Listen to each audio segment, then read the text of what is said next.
Okay, it's big interview time, and it's too late now. We cannot stop the Jett Lawrence perfect season talk. We're into the second half of the year. He's won all the motos, and we're joined by the two gentlemen who've had perfect seasons before. So I'll start with you, James Stewart. First of all, everybody wants to know, is this possible? Is it doable? It sure looks like it's easy. You've been saying it's a little harder than it actually looks, but what do you think? Well, I'm not saying it. I mean, Jett's saying it, too. We heard him after the podium. He said that was a tough race. His legs are shaking.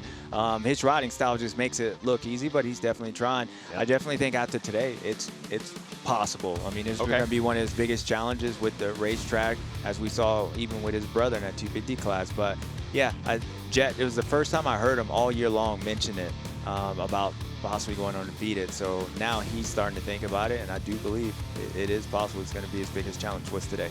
Okay. What do you think, RC?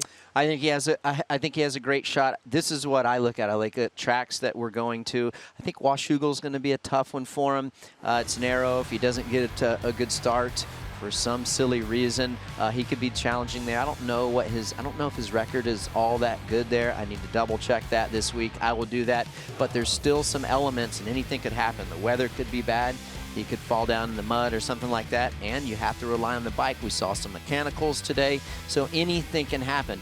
Yes, does he have the ability to do it? Of course he does, but there's so many other factors. You have to get lucky sometimes, a flat tire, chain come off, anything like that. So he's up for the task. He just has to have a little bit of luck go his way. I want to ask you this. I was there when you had your two perfect seasons. I feel like there were a lot of motos where you would start third, fifth. You weren't necessarily getting every hole shot, but you were managing. Did you have a point where you were like, look, I just want to make sure I don't go down in the first turn. I don't need to risk it all for the hole shot. Did you start to have risk management, and I'll get him by the end of the moto scenarios? Well, I always had risk management, and I think you automatically have that when you're going for a championship. Okay. I will say there's more geared towards the championship, not 24-0. And you got, like, people probably don't believe me when I say that, especially the first time, because no one had ever done it, so I didn't know really what to expect. So there was a little more pressure the second time I went because I knew what to expect. I'm like, oh my gosh, and you're like cradling and harnessing this possible perfect season. So it's tough. It's tough, but at the same time, I never would go into protection mode to try to go in 24-0. I would only go into protection mode to try to win the championship. I see. Now, for you, James, you said the closest challenger you had at the beginning of your season was Michael Lessie, then he went out. And you said it actually flipped things a little bit. Having less competition almost made it harder in some ways. Yeah, it made it harder for me, for sure, because, I mean, I felt like I had Mike pretty covered that year, but it was kind of like what Jett and Chase. Like, I had to be honest, maybe first corner, if I went down, he was so good in the beginning part of races, and he always had good starts, so I knew he could get away, and it would make it tough. But when he went out, why was it harder? Why do you think? Well, just because it was, I knew I had everybody else covered by a mile on speed, and even just the fact that they wasn't as good as Mike in the beginning part of the races, where if I got a 10th place start, I could lose 10 seconds messing around with other guys. With Michael Lessie, he was just that good, and he believed he was that good in the beginning. And so I felt like with him, he was still, even I would beat him by a minute, he was still trying and felt like he could win, where the other guys, it got to a point where they knew, and only time they would challenge me if I did go down in the first corner. But if they saw me up, they were like, all right, he's going to come. So I started focusing on, I want a whole shot. And then I started focusing on, I don't want those guys leading laps. And that was my way of keeping myself focused. Where we're watching Jett Lawrence, I do think having Chase and possibly other guys coming back in the season is going to help keep him locked in, compared to if it was just like it was the previous races for Chase. Then that would be more in that position where I'm like, all right, he's going to start focusing on something else, because he pretty much knows he's going to win. Yeah, so we had a little test here the last four motos. Sexton, Ferrandis. There was no real test by the end of the day. I think we know where they stand after this one. Or can Sexton get better?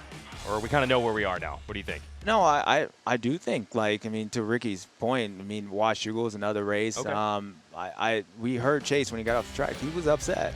And, it's even in that second moto, Chase was faster. You look at lap times, Chase actually had a faster lap time than him. So the speed is there, and even Chase says that. I think Jett's just riding on that confidence, and what we keep talking about is that he's playing with him. There's a breaking point of that race where you saw Chase made that time up, and he made a mistake. Jett happened to hit a perfect lap, and he's able to get it, and it just kind of breaks him. So by no means I don't think Jett just feels like, oh, now look, I got this. He just knows that Chase is a good rider, but if he executes, then he's probably going to beat Chase. So he's going to keep him honest. Okay. It might make it harder, might make it easier in a way. Yeah, I mean, listen, Chase is an extremely talented rider, and he is capable of winning. I don't think it's going to be easy for him. I do believe that. I think for Chase, and it's not a slight towards him, he is the Monster Energy Supercross champion. He earned it. He was in the right place at the right time, and he had to perform to be in the position that he was in to take advantage of things that happen. And I think he has a bright future. If he wants to beat Jett, though, he's going to have to get a good start. He can't spot Jett a good start. He's got to be right there with him. He's going to have to ride that edge, and he's going to have to try his hardest to put Jett in a position to force him to crash. Yeah, I agree. Straight up. He's going to have to ride like how he passed Aaron Plessinger. Dylan Ferrandis. On that edge, he's going to have to make Jett have to ride in that uncomfortable zone. That's his only chance that he's going to beat him, because he's not going to beat him off of just technique and just being smooth. It's not going to happen. Make Jett make a business decision. Business decision. Yeah. How serious can the challenge be? We'll find out. We'll go to Millville, Minnesota next week. Thanks, guys. Yep. Okay, we're going to wrap this show up so my family vacation can begin for real. They finally get some relief from me going to races all the time. But I will be back from Millville this weekend, JT.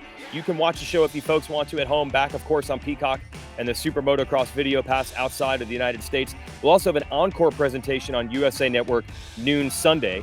As far as watching the racing lives, same times as usual. That'll be 10 o'clock local time for Race Day Live presented by Motorsport.com, Central Time in Minnesota, and 1 o'clock local time in Minnesota, Central Time.